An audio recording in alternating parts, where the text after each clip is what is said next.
Halo semua.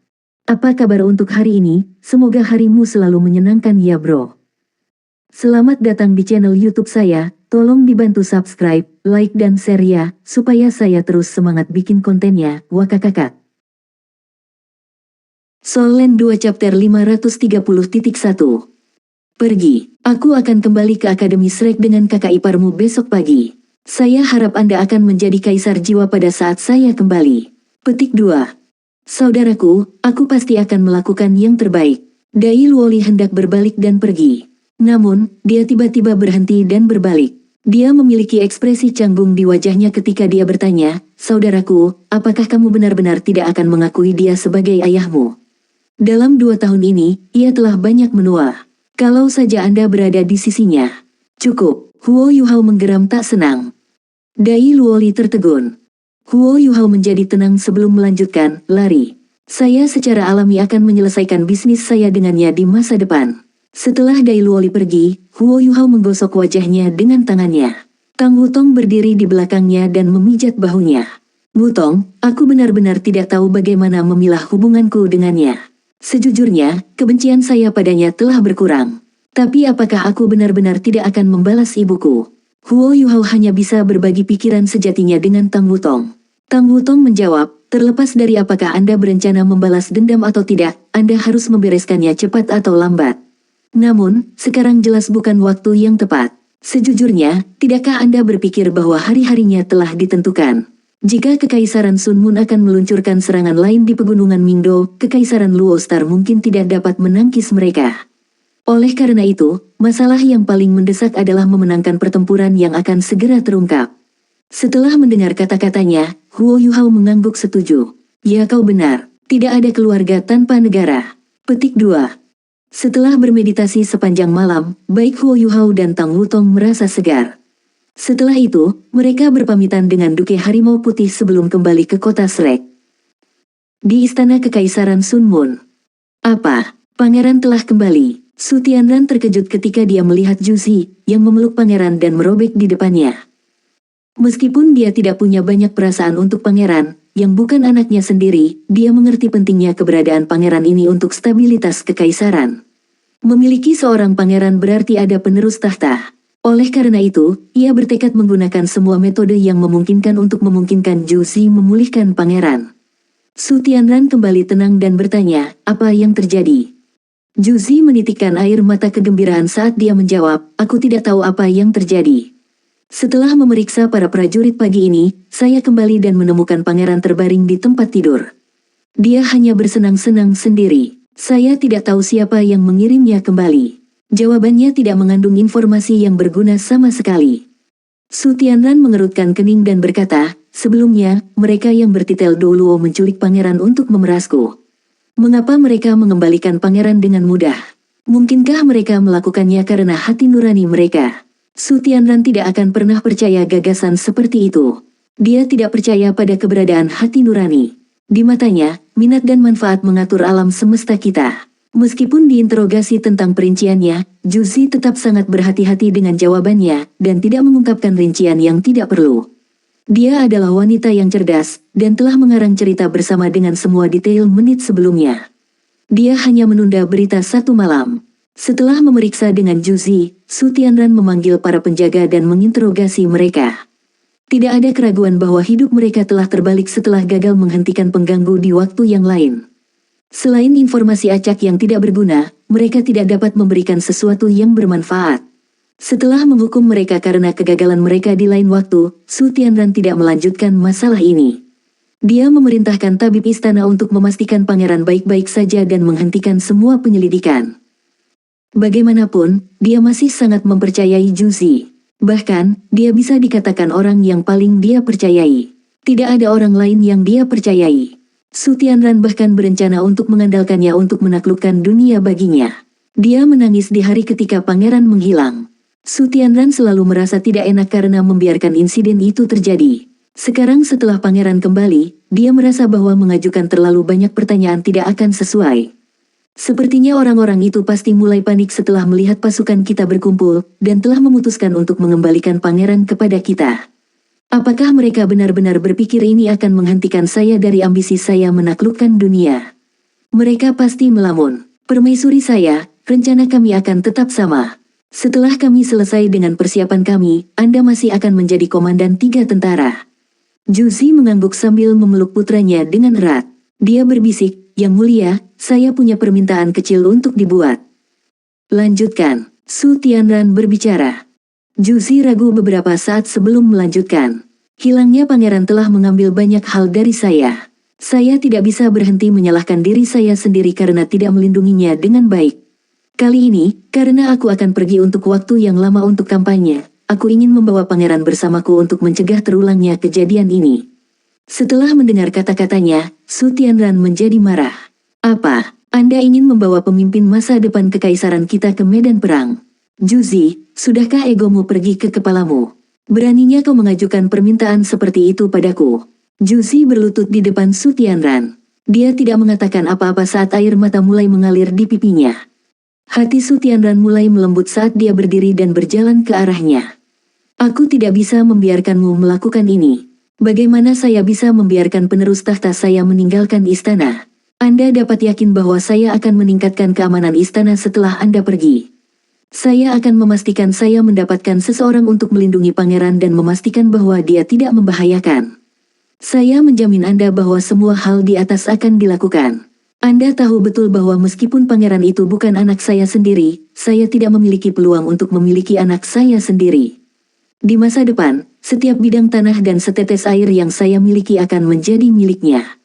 Karenanya, Anda harus melakukan yang terbaik dalam kampanye ini. 3 tentara akan ditempatkan di bawah komando Anda. Ketika Anda kembali dengan kemenangan, saya akan membawa pangeran dan menyambut Anda kembali secara pribadi. Kami akan mengatur perayaan terbesar untuk Anda ketika Anda kembali. Ya Yang Mulia, tidak ada lagi yang bisa dikatakan Juzi. Saat ini, Yunhan kecil, yang tertidur lelap dalam pelukan Juzi, bangun dan berseru, "Ayah!" Su Tianran, yang terlihat sangat serius, mendapati tubuhnya gemetar setelah mendengar apa yang baru saja dikatakan Yunhan. Terlepas dari siapa dia akhirnya tetap manusia. Menjadi tidak subur adalah salah satu pukulan terbesar baginya dalam hidupnya. Kata-kata kecil Yunhan telah menyentuh bagian paling lembut dari hatinya, membuatnya merasa bersalah karena membuat pernyataan itu lebih awal. Karena itu, dia membantu Juzi bangkit dari tanah sebelum menepuk pundaknya. Dia berkata, habiskan lebih banyak waktu bersamanya selama beberapa hari yang kita miliki. Ayah, Yunhan kecil berteriak lagi. Su Tianran tertawa terbahak-bahak saat dia mencubit pipi kecil Yunhan. Ya, pangeran kecilku, Anda harus berdoa untuk keselamatan ibumu dan berharap dia kembali menang. Ketika Juzi membawa Su Yunhan keluar dari Imperial Study, pakaiannya sudah basah oleh keringat. Meskipun Su Tianran menikmati disapa sebagai ayah Yunhan kecil, itu adalah mimpi buruk bagi Juzi. Ini karena dia tahu Yunhan kecil tidak memanggil Su Tianran. Sejak anak kecil itu belajar berbicara, dia tidak pernah memanggil ayah Su Tianran. Meskipun ini adalah pertama kalinya Yunhan kecil memanggil secara terbuka, Juzi tahu bahwa dia sebenarnya memanggil Huo Yuhao. Balita tidak akan pernah berbohong. Juzi benar-benar takut bahwa Yunhan kecil akan memberikannya. Untungnya, Yunhan kecil tidak mengatakan apapun selain kata ayah. Setelah membawa putranya kembali ke kamarnya, Juzi menghela nafas lega. Namun, dia masih memiliki ekspresi yang sangat gugup di wajahnya. Setelah menutup pintu, dia membaringkan putranya di ranjang sambil perlahan-lahan mendapatkan kembali ketenangannya. Saat dia dengan lembut membelai rambut kecil Yunhan, dia bergumam, "Sayangku, ini benar-benar sifatmu seperti ini. Jangan khawatir. Tidak peduli betapa sulitnya itu, aku tidak akan pernah membiarkanmu menderita lagi." Petik 2. Sepertinya perang tidak bisa dihindari. Penatua Suan menghela nafas. Huo Yuhao melaporkan semua peristiwa yang terjadi dalam perjalanannya, termasuk saat ia mengembalikan Yunhan kecil ke Juzi. Penatua Suan tidak mengajukan terlalu banyak pertanyaan, juga tidak mencoba untuk menegur Huo Yuhao. Yang dia lakukan adalah menghela nafas panjang. Kali ini, meskipun kami telah berhasil mengisi ulang dan mempertajam kemampuan kami, Kekaisaran Sun Mun juga memiliki 2 tahun yang sama untuk memulihkan dan memulihkan apa yang telah hilang dan dikeluarkan. Saya hanya bisa membayangkan betapa dahsyatnya perang itu. Selain itu, sampai sekarang, kita bahkan tidak tahu kemana mereka akan menyerang. Ini adalah masalah terbesar yang ada. Yu Hao, bagikan pemikiranmu tentang ini padaku. Huo Yu Hao menjawab, situasi saat ini sudah menjadi cukup jelas. Kekaisaran Sun Mun terus memiliki keunggulan absolut atas kita. Teknologi alat jiwa mereka harus tetap di atas harapan kita. Jika saya harus menebak, Jusi masih harus menjadi komandan. Dari apa yang saya mengerti tentang dia karena dia juga murid guru Suan, bakat militernya jauh melebihi bakatnya sebagai insinyur jiwa. Dia berpengalaman dalam strategi militer yang berbeda, dan akan menjadi lawan yang sulit. Dia adalah orang yang menyusun rencana untuk menggunakan serangan mereka yang dipublikasikan secara luas pada Kekaisaran Bintang Luo sebagai umpan untuk serangan utama mereka pada Kekaisaran Jiwa Surgawi. Sekarang, dia memiliki kekuatan yang lebih besar, dan akan sangat sulit bagi kita jika kita menghadapinya secara langsung. Karena kita tidak bisa menandingi kemampuan dan kekuatan mereka, kita tidak punya pilihan selain menggunakan strategi yang tidak lazim. Berdasarkan perhitungan saya, Kekaisaran Bulan Matahari pasti akan menempatkan pasukan di sisi lain pegunungan Mingdo untuk memantau pasukan Kekaisaran Luo Bintang dan mencegah mereka dari invasi. Sebagian besar pasukan mereka akan memasuki wilayah Kekaisaran Jiwa Surgawi yang telah mereka tangkap. Ini akan memungkinkan mereka untuk terhubung dengan pasukan yang telah membentengi perbatasan dan mengintimidasi sisa Kekaisaran Jiwa Surgawi. Pada saat yang sama, mereka dapat terus mengancam dan menghalangi pasukan dari Kekaisaran Luo Star. Meskipun daerah di mana Kekaisaran Luo Star terhubung dengan tanah asli Kekaisaran Jiwa Surgawi cukup berbahaya, itu jauh lebih berbahaya daripada pegunungan Mingdo. Oleh karena itu, tidak peduli apapun, Kekaisaran Matahari Bulan tidak akan pernah melepaskan keuntungan mereka. Penatua Suan mengangguk dan bertanya, jadi apa strategi tidak lazim yang Anda bicarakan ini? Soul Land 2 Chapter 530.2 Huo Yu Hao menjelaskan, Kekaisaran Sun Mun pasti telah merancang banyak tentara baru setelah menginvasi 2/3 dari tanah Kekaisaran Jiwa Surgawi. Namun, daya tempur prajurit baru ini pada akhirnya terbatas. Mereka hanya akan mengirim pasukan terkuat mereka ke garis depan. Oleh karena itu, ini berarti bahwa pertahanan Kekaisaran Sun Mun akan relatif lemah. Jika kita bisa mengirim pasukan elit untuk menyerang Kekaisaran Sun Mun dari punggung mereka, atau bahkan melakukan operasi sabotase di Radiant City, pertempuran di garis depan akan menjadi jauh lebih tidak intens. Bahkan, ada kemungkinan pertarungan itu bisa bubar. Lagi pula, 3 negara asli di benua Douluo memiliki banyak sumber daya. Jika kita bertarung dalam perang yang berlarut-larut, tidak ada alasan bagi kita untuk takut pada Kekaisaran Bulan Matahari. Dan jika Kekaisaran Sun Mun terus menyerang, mereka hanya akan tenggelam lebih dalam ke wilayah dalam 3 negara asli. Garis pertempuran mereka hanya akan meluas, membuat mustahil bagi mereka untuk kembali melindungi tanah air mereka. Penatua Suan mengerutkan kening. Strategi kamu kedengarannya bagus. Namun, hampir tidak mungkin bagi kita untuk mengirim pasukan elit ke pedalaman Kekaisaran Sun Mun. Kekaisaran Sun Mun memiliki sumber daya yang cukup yang didedikasikan untuk pengawasan rute darat dan laut yang mengarah ke tanah mereka. Mereka secara alami akan dapat bereaksi saat mereka mendeteksi pasukan kita. Saya tidak dapat memikirkan bagaimana kita, Kekaisaran Jiwa Surgawi, Kekaisaran Bintang Luo, dan Kekaisaran Dowling dapat mengangkut pasukan kita ke bagian dalam Kekaisaran Sun Mun. Huo Yu Hao tersenyum licik ketika dia menjawab, tentu saja tidak mungkin bagi 3 kekaisaran asli. Semua pasukan mereka telah diperhitungkan oleh Kekaisaran Sun Mun. Selain itu, kekuatan bertarung mereka jauh dari memadai. Pasukan elit ini tidak hanya harus memiliki kemampuan destruktif yang sangat besar dan harus sangat fleksibel dan gesit, tetapi mereka juga harus dapat mendaratkan pukulan mereka dengan satu upaya, dan berhasil melarikan diri atas perintah. Jika tidak, efek dari strategi ini akan sangat terbatas. Penatua Suan menjawab, sepertinya Anda sudah memikirkan seseorang, bukan? Huo Yu Hao mengangguk. Pada titik ini, tidak perlu lagi baginya untuk menahan informasi. Iya, saya mengacu pada 3 legiun insinyur jiwa yang telah dilatih dengan susah payah oleh akademi kami. Butuh waktu hampir 1 tahun untuk merakit peralatan untuk 3 legiun insinyur jiwa ini dengan memanfaatkan kekayaan dan dukungan kota Shrek dan 3 kekaisaran sejak Xuan Ziwen memberikan sarannya. Mereka telah menjalani pelatihan intensif karena mereka belajar cara memanfaatkan peralatan dan perlengkapan mereka dengan lebih baik. Namun, Xuan Ziwen, Huo Yu Hao dan para petinggi di Shrek Academy cukup tahu bahwa kemampuan 3 legiun insinyur jiwa masih tidak setara dengan legiun insinyur jiwa Sun Mun Imperial Soul Engineer. Kemampuan 3 legiun insinyur jiwa semuanya terlalu tunggal. Dari 3 legiun, hanya 1 dari mereka yang memiliki kemampuan di udara. Meskipun dua lainnya memiliki kemampuan khusus masing-masing, kekuatan bertarung kolektif mereka masih jauh dari Legiun Kekaisaran Sun Moon. Kelemahan mereka terlalu jelas. Meskipun demikian, mereka adalah produk dari darah dan keringat yang telah ditumpahkan Shrek Academy selama 2 tahun terakhir. Ketika Huo Yuhao menyarankan penyebaran 3 Legiun Insinyur Jiwa ini, Penatua Suan terkejut. Itu hanya investasi yang sangat mahal dan berisiko. Cukup sulit untuk mengetahui cara mengirim mereka ke Kekaisaran Sun Moon. Bahkan jika mereka berhasil dikirim ke sana, bagaimana mereka akan selamat dari pertempuran yang pasti akan terjadi? 3 Legiun Insinyur Jiwa ini dibentuk dari ribuan guru jiwa. Mereka pada dasarnya adalah dasar dari seluruh akademi. Jika mereka semua binasa dalam misi ini, Akademi Shrek akan menderita kerugian yang belum pernah terjadi sebelumnya. Huo Yuhao secara alami tahu apa yang Penatua Suan khawatirkan. Ketika dia dalam perjalanan kembali, dia sudah melatih rencananya dan menyelaraskan detail di kepalanya.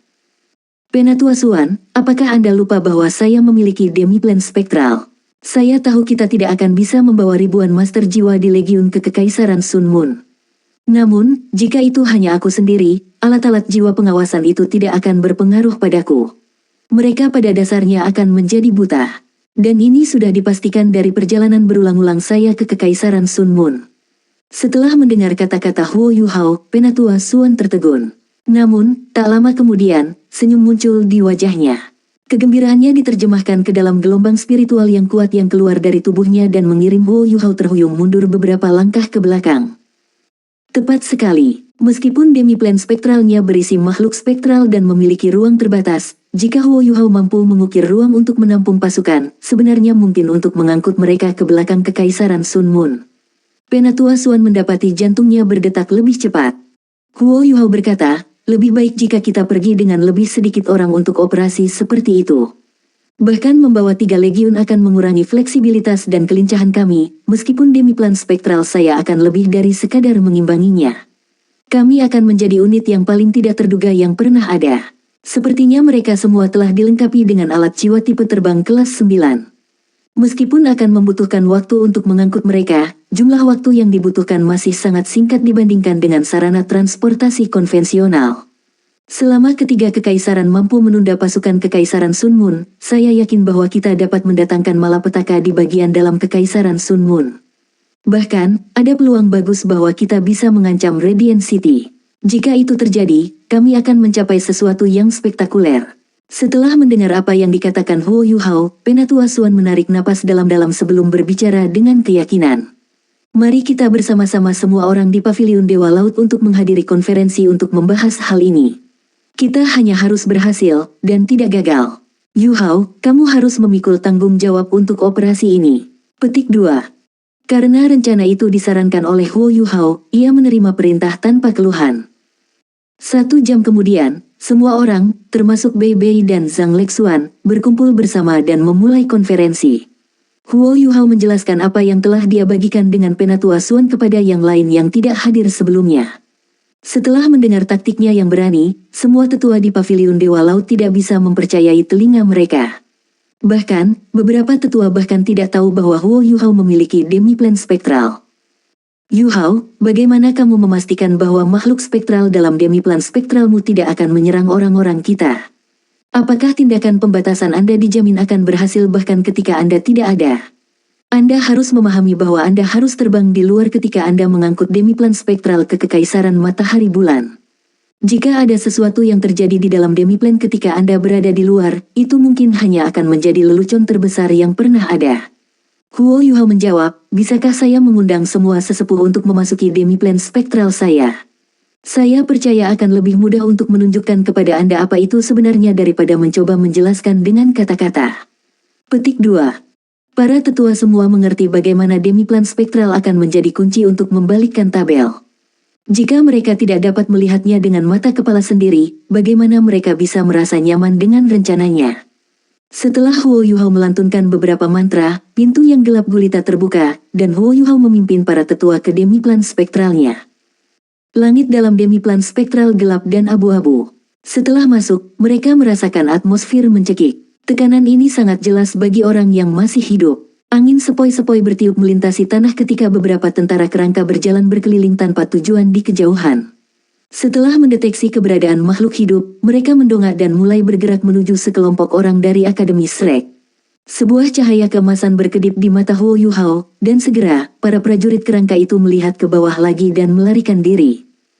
Mereka yang telah memasuki kamar kecil sebelumnya tidak terkejut dengan apa yang ada di depan mata mereka. Namun, mereka yang masuk untuk pertama kalinya sangat terkejut dengan tidak adanya kehidupan di tanah abu-abu ini. Ini adalah ruang paralel yang sepenuhnya berada di luar benua Douluo. Di mata mereka, segala sesuatu yang ada di dalam ruang ini tidak pernah terdengar sebelumnya. Setelah cahaya keemasan memudar dari mata Huo Yuhao, dia menatap dingin ketika cahaya biru es terbentuk di belakangnya. Setelah itu, seorang lelaki tinggi kekar muncul di belakangnya. Kakek, setelah melihat Huo Yuhao, dia menyambutnya dengan antusias. Dia tak lain adalah Little Bai, Raja Beruang Es. Hanya beberapa orang di Akademi Shrek yang tahu kekuatan sebenarnya Huo Yuhao. Ketika yang lain melihatnya melepaskan Ice Bear King, banyak dari mereka diam-diam terkejut. Mereka semua adalah individu yang kuat dalam Akademi Shrek, dan jelas lebih dari mampu memahami apa artinya itu bagi kemampuan Huo Yuhao. Karena sesepuh semua telah mencapai pangkat titlet Douluo, mereka tidak bisa lagi memiliki roh. Namun, ini tidak mengganggu minat dan penelitian mereka terhadap roh. Sebaliknya, minat mereka pada roh jauh lebih kuat daripada orang yang lebih muda. Jelas bahwa lemak yang baru saja dirilis Huo Yuhao adalah salah satu dari semangatnya. Huo Yuhao adalah satu-satunya guru jiwa yang diketahui memiliki banyak roh. Fakta bahwa roh mampu mengambil bentuk manusia dan mengeras berarti bahwa lemak itu adalah binatang buas dengan setidaknya 10.000 tahun budidaya sebelum menjadi roh Huo Yuhao. Namun, sebagian besar orang tampaknya mengabaikan bagaimana menyebut Huo Yuhao sebagai kakeknya. Huo Yuhao mengangguk pada Little Bai saat dia menginstruksikan, suruh dirimu keluar. Baik, Little Bai setuju ketika dia berbalik dan melepaskan suara memekakkan telinga melintasi dataran yang luas. Meskipun lolongan ini tidak terlalu cerah, itu sangat istimewa. Saat gelombang suara bergerak keluar, ada tanda-tanda riak bergerak di udara. Anehnya, riak-riak itu tampaknya tidak memengaruhi mereka yang hadir. Itu pasti telah dibudidayakan selama lebih dari 10.000 tahun. Itu adalah reaksi pertama semua orang.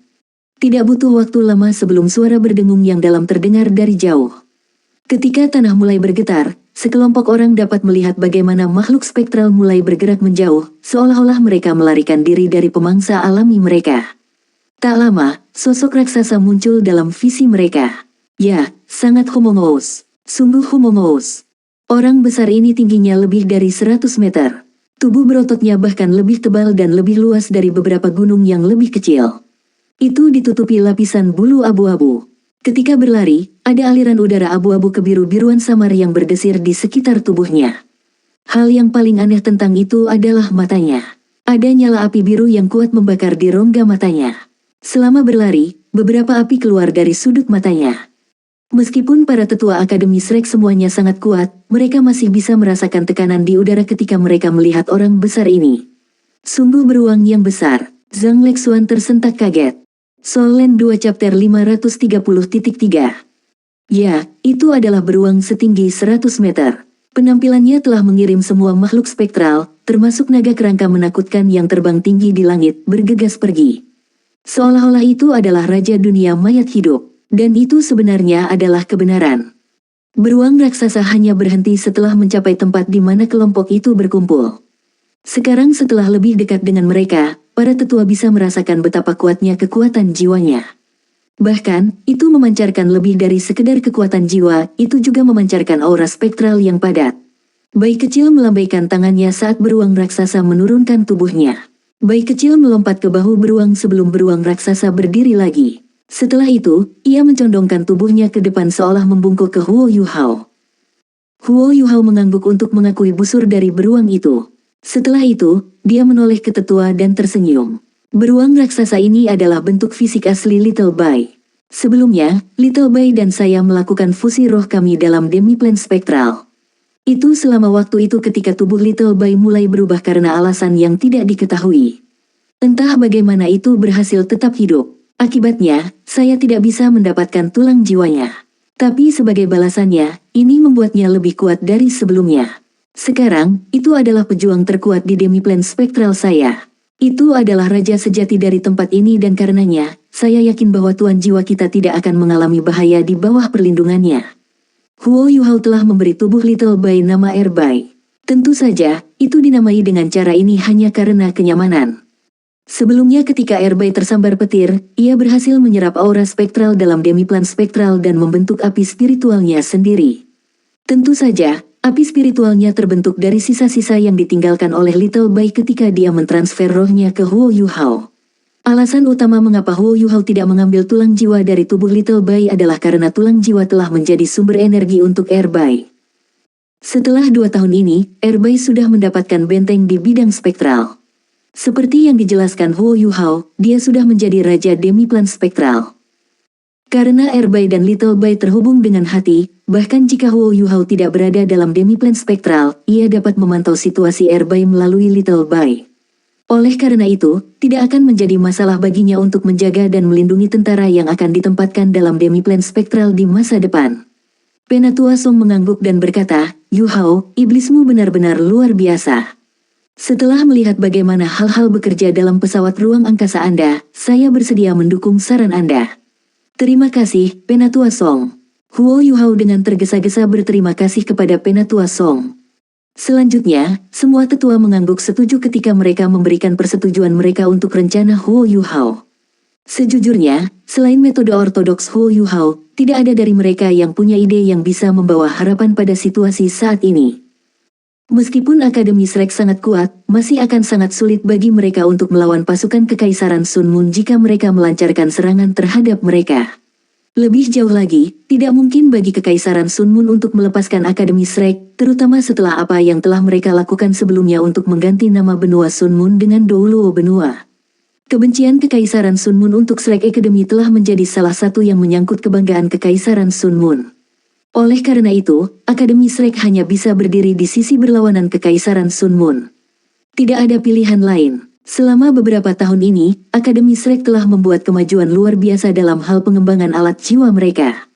Oleh karena itu, banyak petinggi di Shrek Academy mengakui kekuatan dan pentingnya alat jiwa. Akademi Shrek mungkin telah meningkatkan kekuatan mereka secara luar biasa dengan meneliti dan memanfaatkan kekuatan alat jiwa selama beberapa tahun ini, tetapi orang hanya bisa membayangkan seberapa kuat Kekaisaran Bulan Matahari, mengingat berapa lama lagi mereka telah mencoba-coba alat jiwa. Karena pengembangan alat jiwa itu eksponensial, kekuatan mereka hanya bisa melebihi perhitungan asli Shrek Academy. Oleh karena itu, Akademi jelas tidak memiliki kepercayaan diri bahwa itu akan memenangkan pertempuran dengan Kekaisaran Sun Moon. Diperlukan strategi yang tidak ortodoks untuk menang. Oleh karena itu, rencana Huo Yuhao adalah strategi yang paling meyakinkan di mata sesepuh. Bahkan, itu mungkin satu-satunya cara mereka bisa membalikkan keadaan. Sementara Kekaisaran Sun Moon pasti memiliki kelemahan mereka, tidak akan mudah untuk mengekspos mereka di medan perang yang sebenarnya. Setelah meninggalkan demiplan spektral, konferensi Paviliun Dewa Laut dilanjutkan.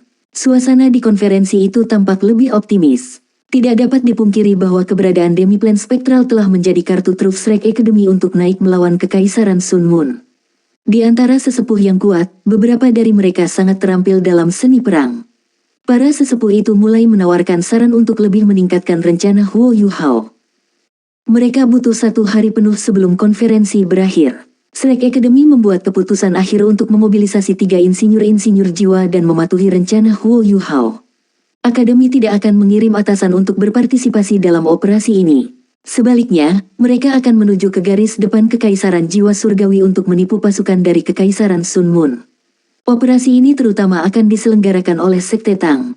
Para pembudidaya kuat dari Sekte Tang akan meninggalkan sarang mereka dan mengambil tindakan terhadap Kekaisaran Matahari Bulan. Setelah diskusi mereka, tiba saatnya untuk pekerjaan persiapan. Mereka juga telah memutuskan waktu mobilisasi, waktu ketika Kekaisaran Sun Moon berencana untuk pindah. 3 Legiun Insinyur Jiwa dari Shrek Academy dan Tang Sekte terdiri dari Legiun Insinyur Jiwa Tang Sekte, Legiun Insinyur Jiwa Artileri Berat, dan Legiun Insinyur Benteng Jiwa. Di antara 3 Legiun, Legiun Insinyur Jiwa Tang Sekte memiliki jumlah orang paling sedikit. Namun, itu dibentuk dari tuan jiwa elit mereka. Komandan Legiun Insinyur Jiwa Tang Sekte pada awalnya adalah Xian Liner. Selain itu, ada sekitar 10 judul Douluo di seluruh Legiun Insinyur Jiwa Tang Sek. Namun, Akademi Shrek telah memutuskan setelah konferensi untuk tidak berpartisipasi dalam operasi ini secara langsung. Oleh karena itu, 10 Douluo berjudul tidak akan tetap berada di dalam Legiun. Ini berarti bahwa Legiun Insinyur Jiwa Tang Sekte sekarang akan dipimpin oleh komandan baru. Komandan baru adalah Bei Bei, sedangkan wakil komandan adalah Susan Shi. Jiang Nanan dan para pembudidaya kuat lainnya dari Sekte Tang juga dipindahkan ke Legiun ini. Jumlah total mereka akan 200 tuan jiwa. Setiap orang dari mereka setidaknya adalah seorang kaisar jiwa. Bahkan sulit bagi Kekaisaran Sun Moon untuk mengatur legiun dengan anggota di tingkat ini. Komandan Legiun Insinyur Jiwa Artileri Berat adalah Huo Yuhao, sedangkan wakil komandannya adalah Tang Wutong. Mereka memimpin pasukan 1000 jiwa, atau lebih tepatnya Insinyur Jiwa. Mereka dilengkapi dengan 300 meriam Suge Divine Crossbow Cannons kelas atas. Mereka semua adalah alat jiwa kelas 6, dan mengharuskan insinyur jiwa mereka setidaknya menjadi kelas 4 untuk menggunakannya. Meriam ini semua dilengkapi dengan sejumlah besar peluru meriam jiwa yang tidak bergerak. Legiun terakhir dibentuk dari 1.500 tuan jiwa dengan budidaya yang relatif lebih lemah. Level kultivasi minimum mereka adalah penatua jiwa 3 cincin. Komandan mereka adalah Kaito, sedangkan wakil komandan mereka adalah Xiao Xiao. Mereka dilengkapi dengan 300 benteng berkendara mandiri all-terrain yang didesain ulang secara pribadi oleh Xuan Ziwen. Ketiga Legiun Insinyur Jiwa ini semuanya dibangun dengan susah payah oleh Akademi Shrek selama 2 tahun. Sebenarnya, Legiun ini sudah mulai terbentuk setahun yang lalu. Sejak itu, mereka berlatih keras dan menerima peralatan yang lebih baik. Saat ini, mereka mulai menjadi kekuatan yang tangguh, dan akan menjadi kekuatan tempur utama untuk rencana Huo Yuhao. Ketika datang untuk mengejutkan serangan, kualitas prajurit lebih penting daripada kuantitas. Di tempat latihan militer dekat perimeter kota Shrek, tanah bor militer tampaknya telah berubah menjadi hutan logam karena memancarkan aura menakutkan. Ada hampir 3.000 master jiwa, 300 Suge Divine Crossbow Cannons, dan 300 all-terrain self-driving fort. Setiap master jiwa di 3 legiun diliputi kegembiraan. Mereka akhirnya akan memasuki medan perang setelah berlatih selama 2 tahun yang panjang. Mereka telah berlatih keras setiap hari ketika mereka mencoba yang terbaik untuk menguasai alat jiwa mereka. Bahkan, banyak dari mereka yang pernah berpartisipasi dalam pertempuran melawan Great Stardew Forest selama gelombang binatang buas untuk melindungi kota Shrek. Mereka adalah pasukan elit sejati kota Shrek. Yang benar adalah bahwa ketiga legiun ini telah menghabiskan hampir setengah dari sumber daya keuangan kota Shrek. Sekarang, mereka akhirnya akan meninggalkan kota Shrek untuk melawan musuh mereka yang tangguh. Semua orang berharap mereka bisa menjadi terkenal dalam pertempuran ini. Semua orang ingin meninggalkan nama mereka yang indah di buku-buku sejarah. Tidak ada keraguan bahwa perang melawan Kekaisaran Sun Moon akan menjadi peluang besar bagi banyak orang. Semua petinggi Sekte Tang, termasuk Bei Bei, He Kaito, Susan Shi, Jiang Nanan, Xiao Xiao, Huo Yuhao, Tang Wutong, Ye Gui, Nan Qiuqiu, Ji Juechen, dan Jing Zian, semuanya mengenakan pakaian mereka perlengkapan militer saat mereka mengamati prajurit mereka dari deobservasi. Xuan Ziwen telah mendapatkan Nana dan Gao Dalu untuk tinggal di Sekte Tang bersamanya untuk memastikan kelanjutan operasi sehari-hari. Selain mereka, hampir semua petinggi di Tang Sek telah dimobilisasi. Ketiga komandan pasukan semuanya setuju bahwa Huo Yuhao akan memimpin mereka. Bei Bei mengangguk ke arah Huo Yuhao dan berkata, kamu harus mengatakan beberapa kata. Sebagai panglima tertinggi, Huo Yuhao tahu itu bukan saatnya untuk mundur dari hal-hal seperti itu. Setelah mengambil beberapa langkah ke depan, Huo Yuhao menatap ribuan tuan jiwa yang berdiri di bawahnya. Saya Huo Yuhao. Saya percaya semua orang sudah tahu operasi apa yang akan kita mulai melawan Kekaisaran Sun Moon. Saya hanya punya satu permintaan untuk Anda semua. Saya membutuhkan Anda semua untuk mendengarkan perintah yang dikeluarkan. Terlepas dari apa yang Anda lihat dan temukan setelah ini, Anda harus mematuhi perintah yang telah diberikan kepada Anda. Jika kita bisa muncul sebagai pemenang dan berhasil, nama kita semua akan terukir dalam sejarah kejayaan benua Douluo. Aku yakin kalian semua sudah tahu bahwa akulah yang memulai pagoda roh dari awal. Saya dapat meyakinkan Anda semua bahwa setelah kami menyelesaikan operasi ini, kalian semua akan mendapatkan prioritas transmisi roh. Petik 2. Pertarungan ini melampaui membela kebanggaan akademi kita. Pada saat yang sama, ini tentang membela negara kita dan tanah air kita. Saya percaya banyak dari Anda di sini berasal dari Kekaisaran Jiwa Surgawi. Anda semua harus terbiasa dengan situasi saat ini. Kita tidak bisa melihat negara kita hancur dalam perang ini tanpa melakukan apapun. Kita harus berusaha membela negara kita. Huo Yuhao tidak menggunakan alat jiwa yang menguatkan suara, tapi suaranya bergema di benak semua orang.